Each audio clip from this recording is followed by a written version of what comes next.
ساری اولاد ہی پیاری ہوتی ہے، لیکن بعض اوقات اس طرح ہوتا ہے کہ بیٹی چھوٹی والی جو بھی کہہ دینا وہ طے ہو جاتا ہے، اور فٹافٹ والد صاحب اٹھ کے کہتے ہیں یہ کام میں نے ضرور کرنا ہے۔ کچھ معاملات ایسے ہوتے ہیں جس میں جن لوگوں کے بارے میں انسان دوسری رائے نہیں دے سکتا، وہ کہتے ہیں نہیں یار میرا ذرا تعلق اس طرح کا ہے، میرا ذرا معاملہ اس طرح کا ہے۔ ہمارا جو حضور علیہ الصلوۃ والسلام کے ساتھ رشتہ ہے نا، اس کو صرف چند ایک رسومات میں نہیں قید کیا جا سکتا، چند ایک باتوں میں نہیں قید کیا جا سکتا۔ اس رشتے میں قربت ہے، حساسیت ہے، وارفتگی ہے، شوق ذوق ہے، درد ہے، تڑپ ہے، پیار ہے، ملنے کی آرزو ہے، شہر پاک کو دیکھنے کی تمنا ہے، محبوب پر درود و سلام ہے۔ حضور علیہ الصلوۃ والسلام کی ذات پاک کے بارے میں مسلمانوں کے دل دھڑکتے ہیں، وہ حضور علیہ السلام کا نام لے لے کے جیتے ہیں۔ والہانہ پن، شوق۔ آپ کبھی صحابہ کرام علیہم رضوان کا جو حضور کے ساتھ تعلق ہے اس کو کبھی محسوس کریں نا۔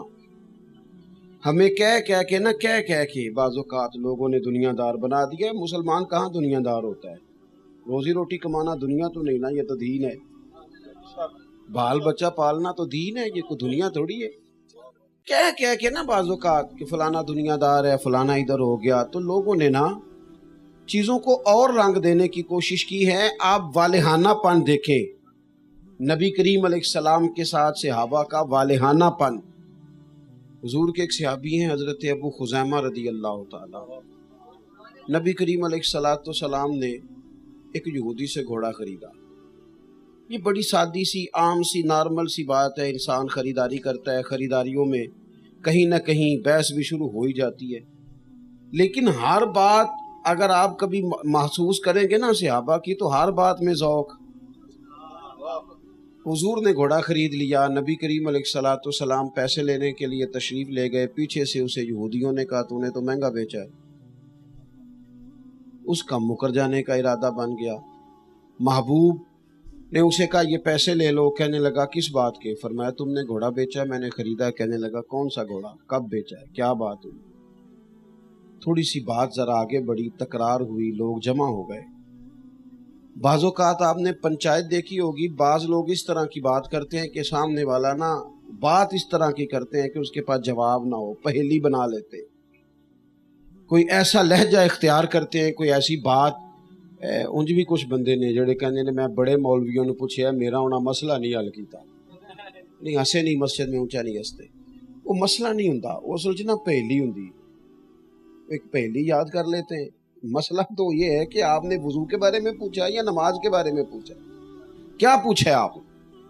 بعض لوگ ایسے ہیں جو کہتے ہیں میں نے حکمت دیکھنی ہے۔ او بھائی غلام غلامی کرتا ہے، حکمت پتہ چل جائے تو ٹھیک ہے، ورنہ غلام کو حکمتیں تو نہیں نہ پوچھا کرتے، تو غلامی کرتے ہیں۔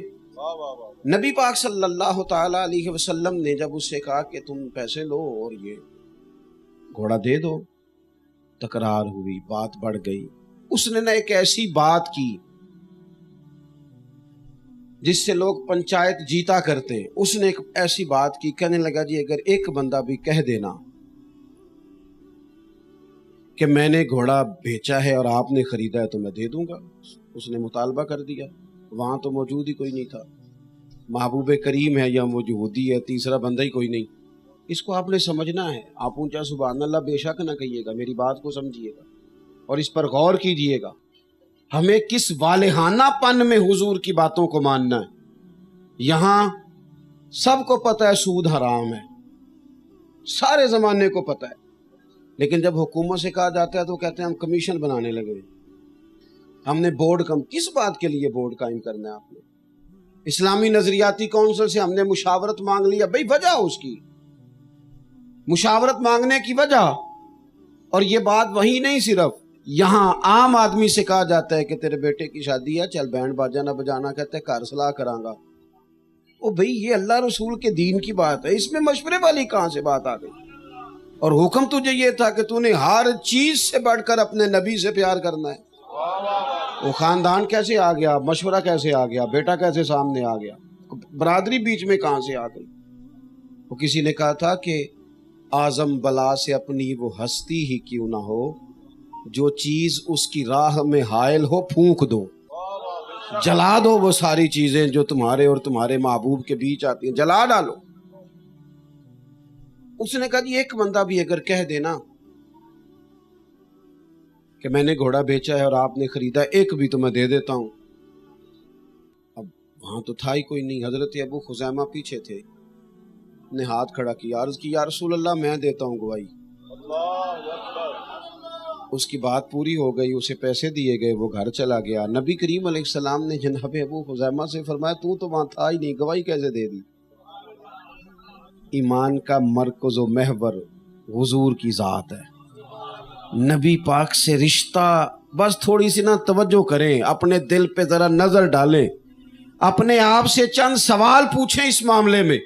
حضرت ابو خزیمہ سے محبوب کریم علیہ السلام نے فرمایا آپ تو تھے ہی نہیں، گواہی کیسے دے دی؟ عرض کی یا رسول اللہ یہ تو زمین کی بات ہے، ہم نے تو آسمانوں کی باتیں جو دیکھی نہیں تھی آپ کے کہنے پہ مان لی ہیں ساری۔ جنت کو مانا، دوزخ کو مانا، فرشتوں کو مانا، حتیٰ کہ ہم نے تو رب کریم کو بھی آپ کے کہنے پہ مانا۔ تو اتنی بڑی بڑی چیزوں کی گواہی دے دی، تو یہ گھوڑا تو کوئی شے ہی نہیں۔ محبوب آپ جو کہہ دیں، جو فرما دیں، یہاں گنجائش نہیں، کیونکہ سانو قید سجن دا گہنا ہے، سانو قید سجن دا گہنا ہے، سانو قید سجن دا گہنا ہے۔ او جنج رکھے اساں اونج رہنا ہے، او جنج رکھے اونج۔ اب نہ پھینکنا یار، پیسے آپ کی مہربانی، تقریر سننے دو، اچھی بلی بات بنی ہوئی تھی تو سب پیسے حل توجہ کراتی سارے ہم چھوڑ دو، یہ کس کام لگے ہوئے، میری بات پر توجہ کریں۔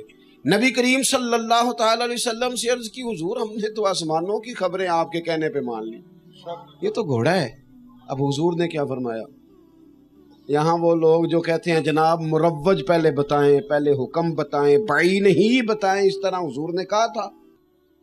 جو تعویلیں کرتے پھرتے ہیں، بہانے تراشتے ہیں، بلا وجہ امت کو تقسیم کرتے ہیں۔ حضور نے کیا کہا؟ اب اس بات کے جواب میں نبی پاک نے ایک رزلٹ بھی دیا۔ انہوں نے گواہی دی، موجود نہیں تھے، پر بات کی حضور کی غلامی کی، بات کی غلاموں جیسی۔ تو پتہ ہے کریم نے کیا فرمایا؟ فرمایا جہاں گواہ کی ضرورت پڑے 2 گواہ چاہیے، پر جہاں میرا خزیمہ موجود ہونا 1 کی گواہی 2 کے برابر۔ اس نے بات ہی بڑی تگڑی کی ہے۔ تھوڑا سا نا اس والہانہ پن کو ڈھونڈیں۔ ہم بھی اب زیادہ درود شریف نہیں پڑھتے، ادھر ادھر مصروف رہتے ہیں۔ ہاں پیسے لوگوں کے پاس زیادہ آ گئے، سفر آسان ہو گئے، مدینہ شریف کے پھیرے کچھ لوگوں کے زیادہ لگنے لگ گئے، تو وہ درد نہیں رہا۔